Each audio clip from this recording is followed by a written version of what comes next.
We all make choices in life. What we say every day and what we do with our money, where we go, and who we are around. Sometimes it's out of our hands at the company we keep because of the job situation that we're in, for example. But that does not mean it changes the way we speak and the way we act. Proverbs talks about our speech over and over again.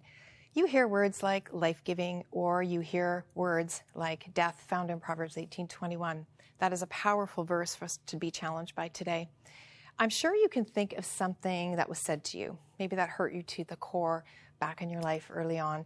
You can't change what people say and do, but you can be wise in your speech and actions, just like Jesus in impossible situations.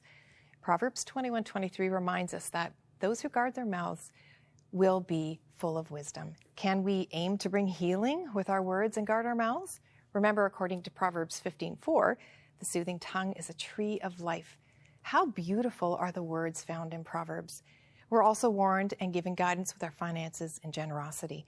A generous person will prosper. Whoever refreshes others will be refreshed. I love that word, refreshed. Have you ever received a generous gift? Not just financial, but time, a meal, a sweet phone call, or a text. The word generous covers so many different areas, not just finances.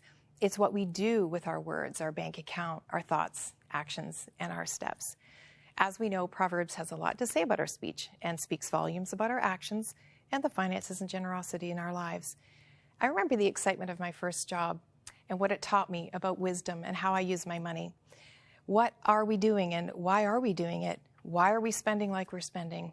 Why are we doing these things? And how do these things apply to me? They apply to me just as much as it does to anybody else. I'm not here to say I have it all together, because I do not. Proverbs is something I need to read all the time and really apply to my life to gain insight and important instruction for wise living. We read in the New Testament in Matthew 6:21, "For where your treasure is, there your heart will be also." God knows our heart, Proverbs 21:2, and God knows our needs, and we can come before Him with whatever is on our hearts anytime. Generosity may not be a strength of yours, and it might be very hard to share what you have worked so hard for.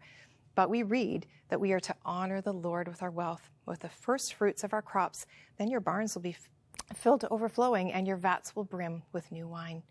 This is not a promise. This is a principle to hold fast to. It all belongs to God.